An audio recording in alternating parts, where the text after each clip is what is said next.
राज्यामध्ये गॅस तुटवड्याचा परिणाम सगळीकडे आपल्याला पाहायला मिळत आहे। गेले 2 आठवडे आम्ही सगळेजण मिळून विरोधी पक्ष म्हणून सरकारच्या निदर्शनास आणून देण्याचा प्रयत्न करतो आहे, पण सरकार विधानसभेतून पळ काढते आहे आणि त्या प्रश्नाचं उत्तर द्यायचंच नाही अशा पद्धतीचं सरकारचं धोरण आहे का, हा प्रश्न आज पुन्हा निर्माण झाला। सभागृहामध्ये राज्याचे मुख्यमंत्री होते, अन्न नागरी पुरवठा मंत्री होते।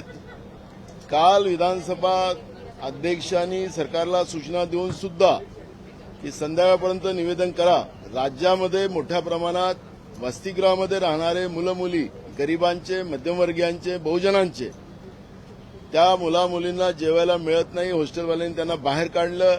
परीक्षाचा काळ आहे, पीजीच्या परीक्षा असतील, विविध म्हणजे वर्गाच्या परीक्षा असताना सुद्धा मुलांचं शिक्षणच वाया घालण्याचं पाप या सरकारने केलं आणि हॉस्टेलमध्ये जो कमर्शियल गॅस मिळत होता तो गॅस देणं बंद केल्यामुळे हा परिणाम झाला। अनेक उद्योग बंद झाले। एकीकडे राज्याचे मुख्यमंत्री माध्यमाला सांगतात की गॅसचा तुटवडा कुठेही नाही, मग सरकारला आम्ही सांगतो की माध्यमाच्या माध्यमातून संपूर्ण जिल्ह्यामध्ये, तालुक्यामध्ये, गावामध्ये लोकांच्या लाईनी लागलेल्या आहेत आणि जे गॅस एजन्सी आहेत त्यांच्याकडे गॅस नाही, पण मुख्यमंत्र्यांनी आता सभागृहातून पळ काढला, उत्तर दिलं नाही। विधानसभेचा अपमान, पर्यायानं राज्याच्या जनतेचा अपमान राज्याचं सरकार करते आहे आणि लोकांना अडचणीत आणण्याचं, गॅस न मिळू देणं, कारण की युद्धाचा आज जो दिवस आता आपण पाहतो की 18वा दिवस आज आहे। इराण, इस्रायल, अमेरिकेचं जे युद्ध चाललेलं आहे त्याला 18वा दिवस सुरू झाला आणि जी काही परिस्थिती पुन्हा भयावह होत चाललेली आहे, सरकारने पुढे येऊन या सगळ्या गोष्टीचं निवेदन केलं पाहिजे। विरोधी पक्षाच्या लोकांनाही सोबत घेऊन त्याची मीटिंग केली पाहिजे, राज्याच्या जनतेला वस्तुस्थिती सांगितली पाहिजे, ही आमची भूमिका आहे। कारण की या निमित्तानं मोठ्या प्रमाणात काळाबाजार सुरू झालेला आहे, लोकांना लुटलं जात आहे आणि म्हणून या सगळ्या गोष्टीमध्ये आमचं सरकारकडे वारंवार या विषयावर लक्ष वेधण्याचा प्रयत्न चालू आहे, पण सरकार याला दुर्लक्ष करत आहे। म्हणजेच सरकार काळा बाजारामध्येही सुद्धा सहभागी आहे का, हा प्रश्न या निमित्तानं निर्माण झालेला आहे। ज्या पद्धतीने मुख्यमंत्री म्हणतायत गॅसचा तुटवडा नाहीये, बाहेर मोठ्या प्रमाणात रांगा पाहायला मिळत आहेत, मुख्यमंत्र्यांनाच नागरिकांचा कुठल्याही गोष्टीचा गांभीर्य वाटत नाहीये का?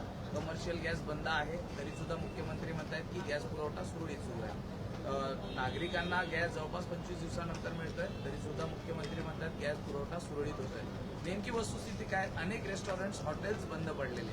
मुंबई शहरातलेच नव्हे तर अनेक शहरातले 80% आता हॉटेल बंद झालेले आहेत, वसतिगृह बंद झालेत, अनेक उद्योग बंद झालेत, घरगुती गॅसच्या अडचणी निर्माण झाल्या आणि मुख्यमंत्री स्वतः सांगतात की गॅस आमच्याजवळ आहे। तर मुख्यमंत्री गॅसवर बसले आहे का सरकारच गॅसवर आहे, हा प्रश्न या निमित्तानं निर्माण झालेला आहे। त्याच्यामुळे वस्तुस्थिती पुढे यावी आणि सर्वपक्षीय मीटिंग व्हावी आणि त्या माध्यमातून जी काही वस्तुस्थिती आहे ती जनतेसमोर यावी, हीच भूमिका आमची आहे। पण सरकार स्वतःच गॅसवर आलेली आहे। युद्ध जे सुरू आहे त्या युद्धामध्ये देशाचे प्रधानमंत्री काही बोलायला तयार नाही, एप्स्टीन फाईलमुळे बोलायला तयार नाही, की जो करार कशासाठी केला त्याच्यावर तयार नाहीत, काय विषय आहे ते कळायलाच कारण नाही आणि जनता रस्त्यावर आलेली आहे, जनतेला त्रास भोगावा लागते या उन्हाळ्यामध्ये, त्याचं गांभीर्यच सरकारला नाही, मुख्यमंत्र्याला नाही, या सरकारला नाही, अशी परिस्थिती आज आहे। दुसरा प्रश्न आहे तो म्हणजे आपण उपस्थित केलेल्या प्रश्नाचा बावनकुळे साहेबांकडे आपण ज्या तक्रारी संदर्भात आरोप केलेले होते नरेंद्र मेहता यांच्या संदर्भात, त्यावरती आपण खाली राजकारणाखातीर हे आरोप केलेले आहेत असं आता बावनकुळे म्हणून गेले। अरे बावनकुळेच पत्र आहे ते, तुमच्याकडे पत्र आहे, त्यांचीच सही आहे, तर राजकारणी खाती करतोय असं मंत्री कशाला खोटं बोलताय? तुम्हीच तुमच्या आमदाराला नरेंद्र मेहताला जमीन माफिया म्हटलेलं आहे, तुमच्याच पत्राचं हेडिंग तेच आहे, मग याला आम्ही राजकारण काय करायचं आहे? तुमचंच पत्र आहे, ते पत्र तुमच्या सगळ्यांजवळ आहे, तर मंत्री चंद्रशेखर बावनकुळे स्वतःच खोटं बोलताय। म्हणजे आता असं म्हणतं आता विधानसभेत आम्ही प्रश्न विचारणार आहे आणि विधानसभेतही हे पत्र आम्ही दाखवणार आहे। चंद्रशेखर बावनकुळेंनी सांगावं की आम्ही राजकारण करतोय की तुम्हीच हे पत्र लिहिलेलं आहे।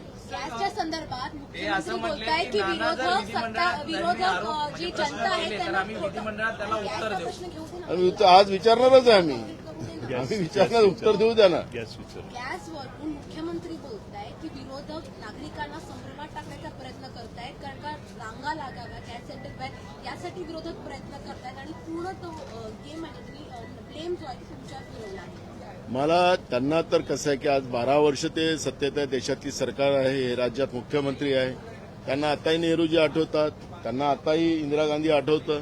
म्हणजे या 12 वर्षाच्या सत्तेमध्ये जे नेहरूजींनी या देशासाठी जे काही बनवून ठेवलं होतं ते विकण्याचं काम ह्या लोकांनी केलं. काँग्रेसनी या देशामध्ये जे काही उभं केलं या देशासाठी ते विकण्याचं काम हे लोक करतात आहेत. पण तुम्ही या 12 वर्षात काय केलं या देशाच्या जनतेसाठी त्याचं उत्तर का देत नाही? आता जे गॅस सिलेंडरचा प्रॉब्लेम निर्माण झालेला आहे त्याच्यावरही काँग्रेसवरच खापर फोडायचा. तुम्ही इराण बरोबर, मी आता तुम्ही विषय काढला म्हणून सांगतो, इस्रायल आणि अमेरिका हे 2 देश गोमांस खाणारे देश आहेत.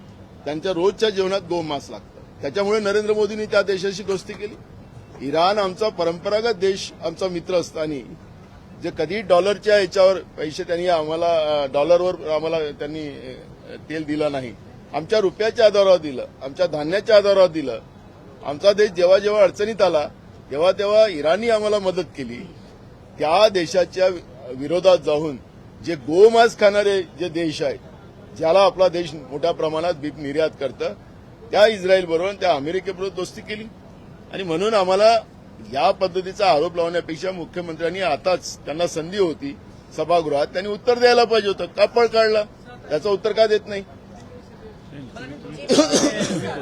मैत्रीचा परिणाम सांगा, इस्रायलच्या मैत्रीचा परिणाम काल भारताला जितेंद्र भोगावा आव्हाड लागतो. साहेबांनी जे काही छत्रपती शिवाजी महाराजांविषयी gas gas gas gas gas gas gas गॅसच्या संदर्भात तुम्ही बऱ्याच वेळेला निवेदन देण्याचा प्रयत्न केला, आव्हाड साहेबांच्या काल विधान परिषदेमध्ये आणि विधानसभेत दोन्हीकडे गॅसचा प्रश्न निघाला. अन्न व नागरी पुरवठा मंत्री महोदयांनी आत्ताच सभागृहात सांगितलं की मी वर उत्तर दिलेलं आहे आणि आजही मला वर चर्चा आहे.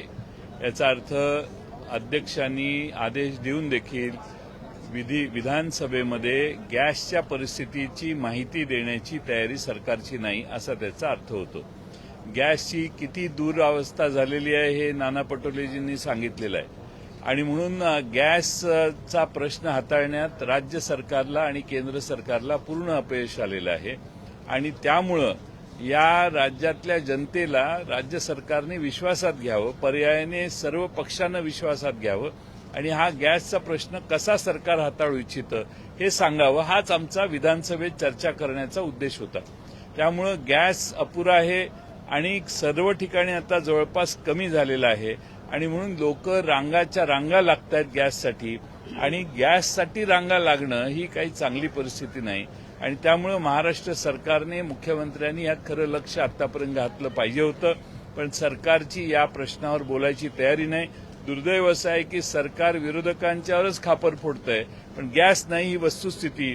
विरोधक बोलो अगर न बोलो, पण गॅस नाही ही वस्तुस्थिती महाराष्ट्रातल्या कोट्यावधी जनतेला अनुभवायला मिळते आणि म्हणून या प्रश्नावर राज्य सरकार पूर्ण अपयशी आहे. याच्यातून पळ काढतंय. राज्य सरकारला यावर चर्चा करण्याची हिंमत नाही, असा त्याचा अर्थ आहे. सर, आता अर्थसंकल्पीय फक्त 5 दिवस उरलेले आहे आणि या बजेटमध्ये हा तिढा सुटणार का गॅस सिलेंडर?